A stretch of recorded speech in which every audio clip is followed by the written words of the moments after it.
Okay, so we're winning bid at 9,500 right now.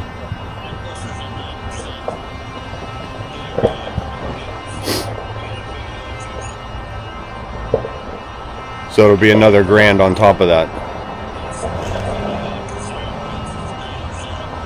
Okay. Okay. We'll stop at 95 then. If we don't get it, we don't get it.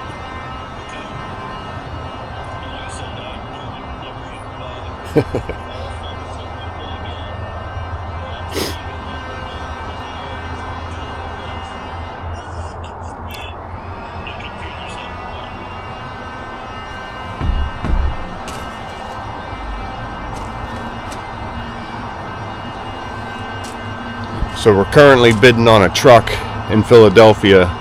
We're winning bid at 9,500, or did we lose that bid?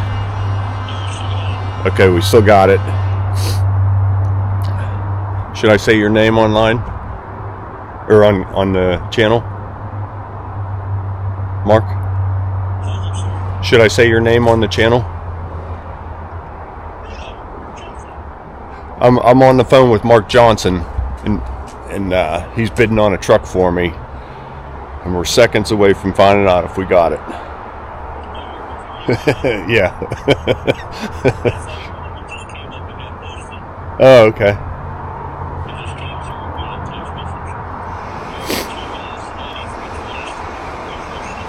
Okay.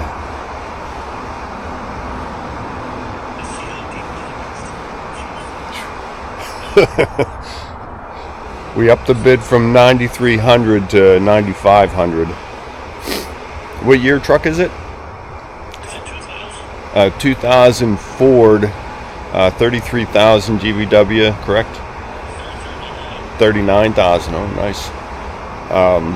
Air brakes. Looked like a 10-foot bed, huh? Dump body on it. Oh, I'd be thrilled if it's 12. Okay. Okay, that's fine. We'll let it go. What?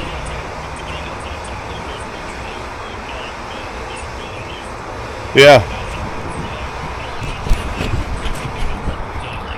Yeah, right. Yeah. Okay. Well, that was fun. Thanks, Mark. maybe next time. No problem. Yep. That's all right. No, call anytime. All right, bye. Okay, well, somebody obviously wanted the truck. They kept throwing $100 increments at it. I would go a little bit more, but it's a 24-year-old truck. I was looking to update, but this truck only had 40,000 miles on it. City truck they use for plowing and maintenance. The low miles really look attracted to me, but maybe we'll get the next one.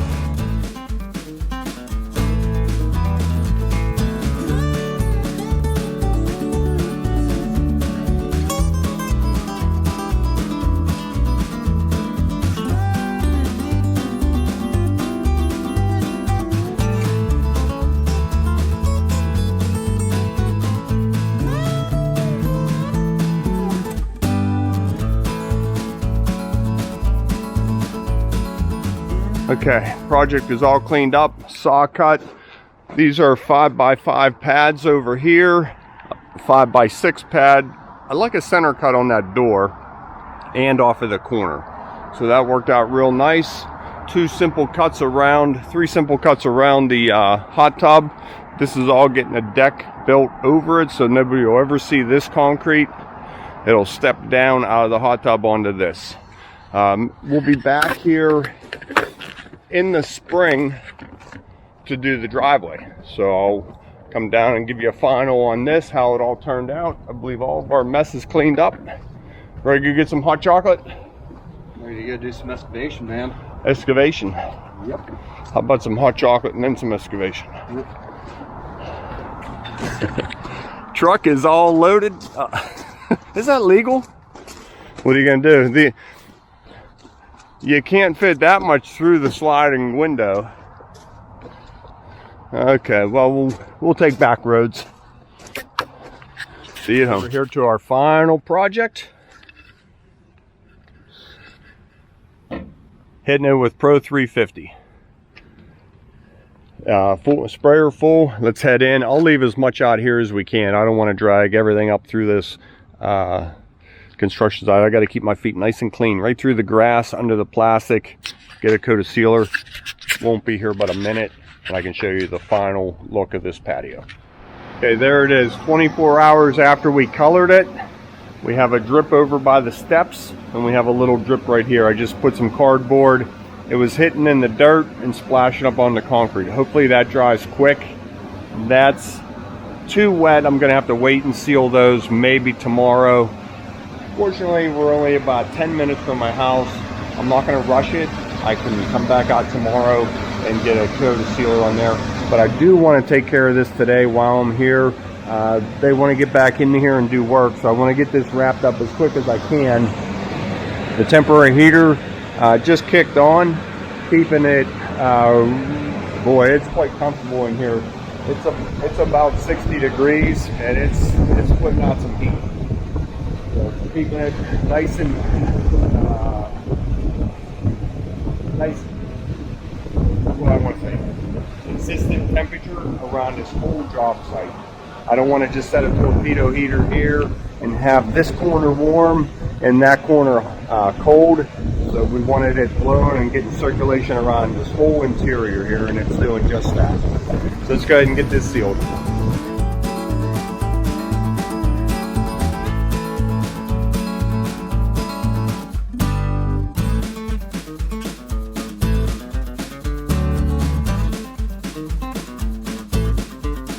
Okay, I just saw this. So down here, a foot off of the ground, it's about 45 degrees.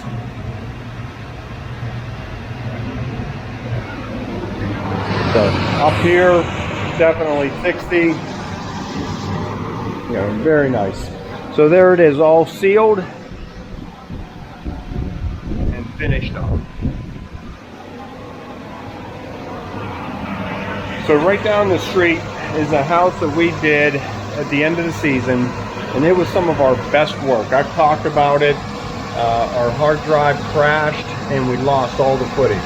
So I'm going to run over now, talk to the homeowner, and see if I can't just do a quick video on what we did and show you the final product. I think you might like it. Stay tuned. Just got done talking to the homeowner. They said absolutely, you know, they agreed this is too nice not to post. Let me start at the beginning.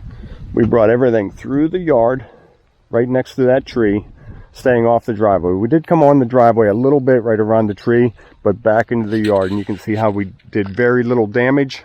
I don't even think they had a landscaper. I think that's how we left everything, and the grass is coming in good. Ready for this? This was all concrete, broken and uneven. We did a nice 1-foot border. How about that? Right in the center.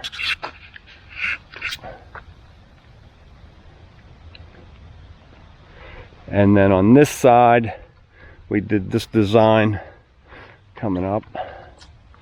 I brought out a miter saw and set up right in the yard, and we cut every angle separate, you know, on a miter saw, and formed it all. We poured all the border, and then we poured the diamonds,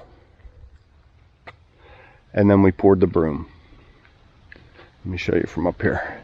I would have loved to have shown you the process of power buggying the concrete in, shoveling, more shoveling, but it really turned out nice.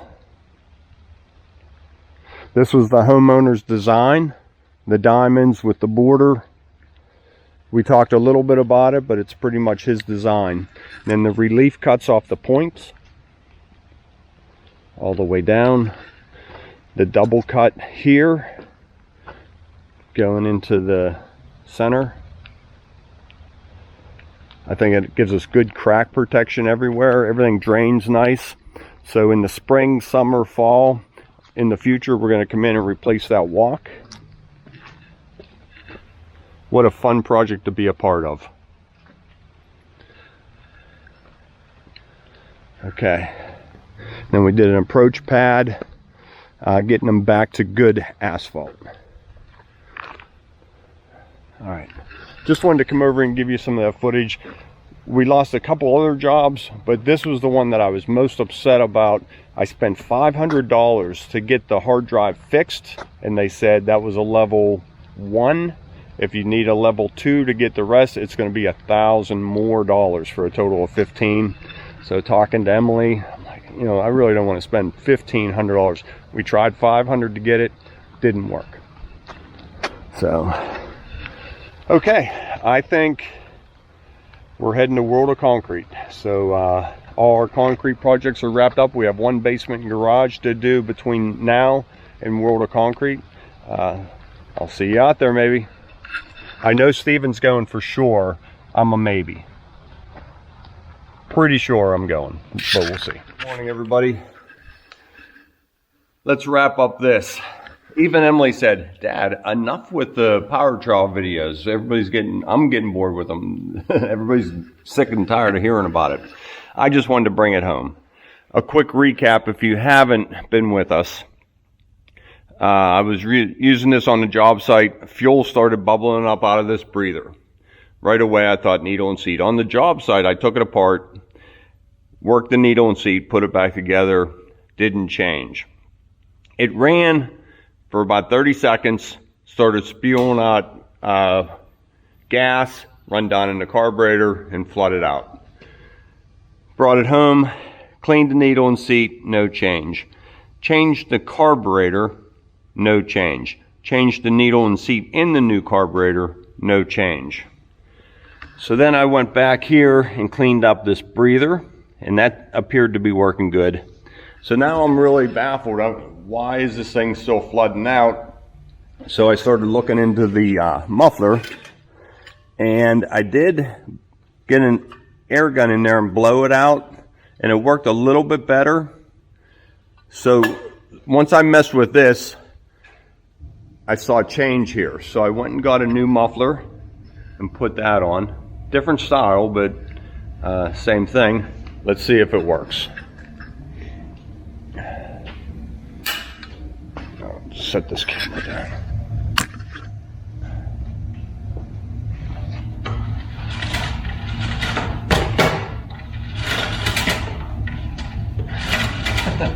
There we go.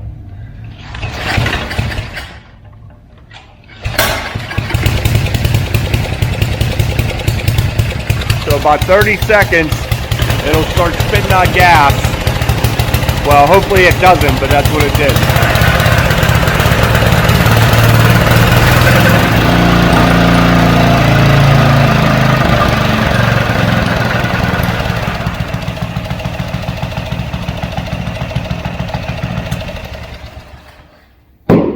Boom.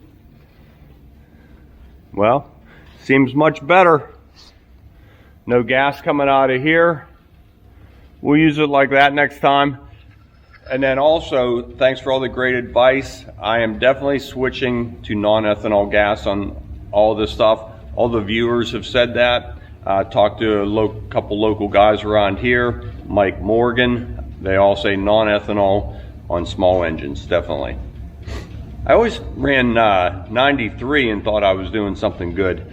I did put ethanol treatment in it, but not every time. When we get busy, you know, run and get 5 gallons, dump it in. We didn't worry about it. But especially on the stuff that sits, I'm gonna really pay attention and drain the fuel out of it and try and be better at that.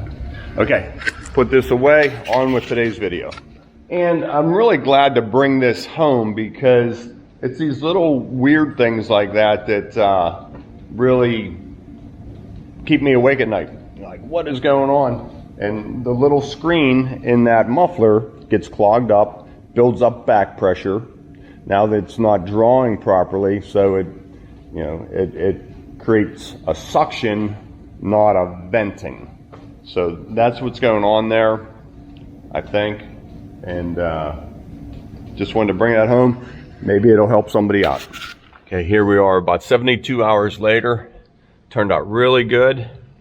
I got a bubble here, and I got a handful of bubbles right in here. Now I did have a heater set up right underneath here. I wonder if that had something to do with it, or was that just the air coming out of the wood? This is round 1.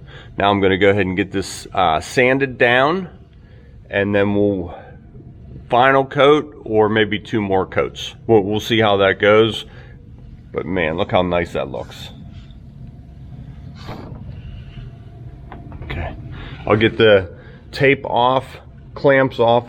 Still a little bit soft right here, 72 hours later.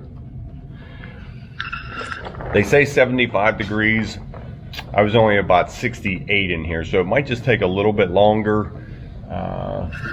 Underneath my tent here. This feels very hard. I don't want to push on it too much, but this is just a little bit tacky. Sorry, Sarah, maybe one more day. Okay, well, it's that time of year. I pulled the machines in just one at a time, go over them. Sometimes I clean them before I pull them in, sometimes I clean them after, depending on the weather outside. This one definitely needs cleaned up, but it's cold and rainy outside today, so I'm going to go ahead and give this a good grease job, make sure every fitting takes grease. Some of them get forgotten over the season, but I think we do a pretty good job at, keeping it greased. And heck, you can see sometimes we over grease it, and I tell the guys I would rather see that than no grease on that fitting in that joint. So this is the machine, my 301.7. I rolled over backwards, and this was about 2 years ago. We stood the machine upright, let it sit for about 3 hours, put a little bit of oil in it that I lost, made sure the fluids were good, started it up, and it smoked for about 2 days. Every time I would start it, big puff of smoke, but it ran good, and it eventually quit smoking until just the other day. Stephen was using it in a garage. He had to take the canopy off, and it's been sitting down back now for about a month. So I went down, started it up, this was the first machine I wanted to bring in. Like I started saying, the last couple times I used it, I started it up, and I noticed it was smoking a little bit more than I remembered. So after 2 years after the rollover, I'm going to go ahead and do an oil sample. And I say after 2 years, but we probably put 30 hours on this machine last year. We have quite a few machines. We have 2 minis. We started using this quite a bit. So I got another 302 that we use, and it splits the time. So my point is, not a tremendous amount of hours on this engine after the rollover. What Cat does whenever you buy a piece of machinery, they give you a bag of these oil test kits. So that's one unopened, comes with a bottle. So I'll collect some oil out of there. A label, so you put the details of the machine on the label, on the bottle, in the bag, and take it over to Cat, and they'll analyze this for you and tell you if there's action needed. Depending on how much impurities are in that oil and what kind. Different metals in the engine show up. Now you know you have a ring problem, a piston problem, a bearing problem. All those different metals, they can tell you. So I'm going to get this analyzed, and I'll keep you posted. Okay, so got the drain plug loosened up.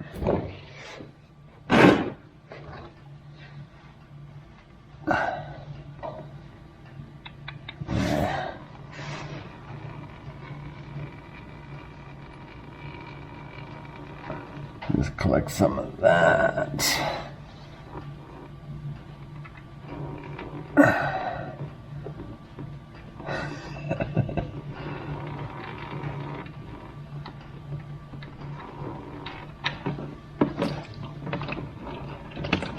There we go. It's that easy. Yeah.